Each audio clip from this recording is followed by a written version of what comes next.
श्री सुखदेव और राजा परीक्षित की कहानी। बात उस समय की है जब राजा परीक्षित की मृत्यु का समय निकट था और श्री सुखदेव जी राजा परीक्षित को श्रीमद् भागवत कथा सुना रहे थे। कथा सुनाते सुनाते 6 दिन बीत चुके थे, लेकिन अभी भी परीक्षित के मन में अपनी आने वाली मौत का साक्षात भय दिखाई दे रहा था। वह बार बार अपनी आने वाली मृत्यु याद करते हुए विचलित हो रहे थे। परीक्षित के मन में अपनी आने वाली मृत्यु का भय साफ दिखाई दे रहा था। वह बार बार अपनी आने वाली मृत्यु को याद करके विचलित हो रहे थे। तब राजा को श्री सुखदेव जी ने एक कथा सुनाई। श्री सुखदेव जी बोले, राजन, आज मैं तुम्हें एक कथा सुनाता हूँ। उसे सुनकर आपको जो सही है उसका जवाब भी देना पड़ेगा। राजा ने कहा, महाराज, आप जो भी पूछेंगे मैं उसका उत्तर अवश्य दूंगा। आप कथा सुनाइए। तब श्री सुखदेव जी ने कथा सुनानी आरंभ की। वह राजा परीक्षित से बोले, राजन, अब मैं कथा प्रारंभ करता हूँ। एक बार एक राजा अपने दरबारियों के साथ जंगल में शिकार खेलने गया। जंगल में शिकार करते हुए बहुत अधिक समय हो गया। राजा अपने दरबारियों से भी बिछड़ गया। वह शिकार के पीछे दौड़ता दौड़ता बहुत आगे निकल गया। राजा जब जंगल में बहुत अंदर पहुंचा तो देखा जंगल बहुत घना और डरावना था। तब राजा को ध्यान आया तो उसने अपने आसपास देखा, परंतु तब तक वह अपने सभी साथियों से बिछड़ चुका था। राजा ने सोचा कि अब मुझे अकेले ही जाना पड़ेगा। यह सोचकर राजा आगे बढ़ने लगा। शिकार के पीछे भागते भागते राजा को बहुत जोरों की प्यास भी लगी थी। ऐसे में राजा अपने घोड़े से उतरा और पैदल ही आगे बढ़ाने लगा। थोड़ा आगे आगे की ओर बढ़ा तो उसे एक छोटी सी झोपड़ी नजर आई। रात भी होने वाली थी और राजा को प्यास लगी थी। साथ ही दिन भर की भागदौड़ से राजा थक भी गया था। उस झोपड़ी के पास जाकर उसने आवाज लगाई कि अंदर कोई है। तो अंदर आवाज आई, कौन है? अंदर आ जाओ। यह सुनकर राजा झोपड़ी में अंदर जा पहुंचा। अंदर जाकर उसने देखा कि वहां एक बहेलिया लेटा था। वह बहुत लंबे समय से बीमार था। उसकी बीमारी की वजह से वह उठ बैठ और चल भी नहीं पा रहा था। इस कारण वह अपना मल त्याग भी उसी में कर देता।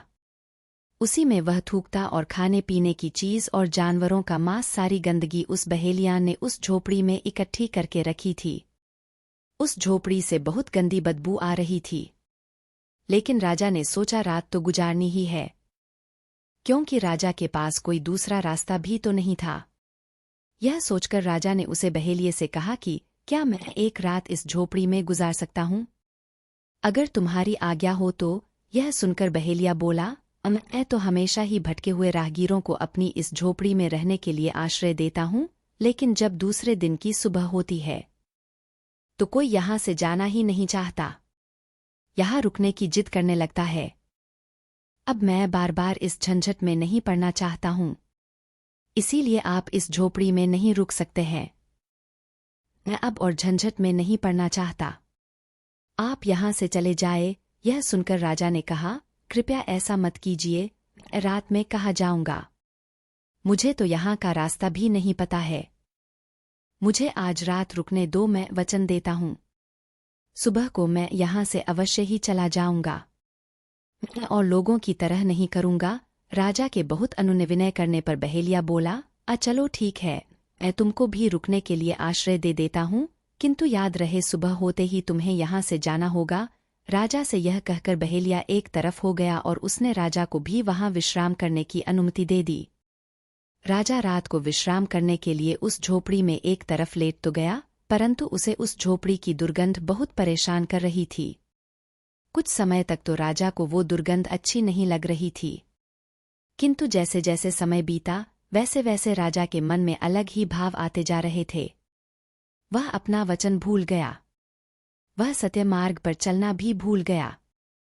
लोगों की भांति वो राजा भी उस झोपड़ी में रुकने की बात सोचने लगा। जब सबेरा हुआ और बहेलिया ने कहा कि चलो उठो, अब जो आपने वचन दिया था उस वचन को पूरा करो और इस झोपड़ी से चले जाओ।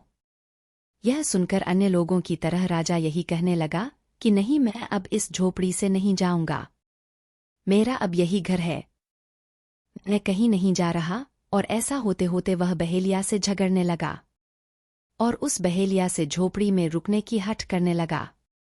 बहेलिया बार बार उसको निकालने के लिए कहता और राजा हठपूर्वक उसी झोपड़ी में रुकने की बोलता। कहानी सुनाकर श्री सुखदेव जी ने कहा, ठे राजन, अब आप ही बताइए कि क्या राजा ने सही किया, क्या बहेलिया गलत कर रहा था उस राजा को निकालकर?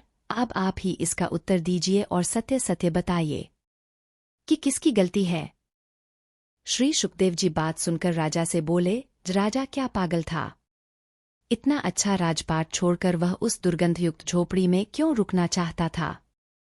उसे यह भी नहीं पता है कि वह वहाँ इतनी गंदगी फैली हुई है। उस झोपड़ी में ऐसा क्या है जो उसके लिए वह रुकने की जिद कर रहा है? ऐसा मूर्ख राजा कौन था जो उसे गंदे और दुर्गंध युक्त झोपड़ी में रुकने की जिद कर रहा था? तब श्री सुखदेव जी हंसते हुए बोले, राजन, वह राजा आप ही तो हैं। यह शरीर कुछ और नहीं, दुर्गंध युक्त वही झोपड़ी है जिसमें अच्छाई कुछ भी नहीं है, सिर्फ दुर्गंधयुक्त हड्डी मांस मल मूत्र आदि से भरी हुई है। और जो आत्मा है वह राजपाट है।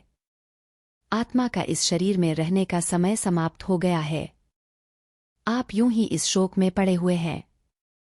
एक न एक दिन इस शरीर को छोड़कर तो जाना ही है, क्योंकि शरीर झोपड़ी की तरह आपका नहीं है। आत्मा आपकी ही है, तो अपनी आत्मा को इस शरीर से मुक्त होने में संकोच कैसा? इसीलिए आप मृत्यु के इस शोक को त्याग कर इस भागवत कथा के माध्यम से अपनी आत्मा को दीर्घकाल तक उसे राजपाट भोगने के लिए योग्य बनाएं। श्री सुखदेव जी की यह बात सुनकर राजा परीक्षित के मन से जो भी मृत्यु के लिए शोक और भय था, वह सब जाता रहा। अब वह मृत्यु का स्वागत करने के लिए तैयार थे। उन्होंने फैसला कर लिया था कि अंतिम समय तक पूरे भक्ति भाव से मैं श्री सुखदेव जी की इस कथा का श्रवण पान करूंगा।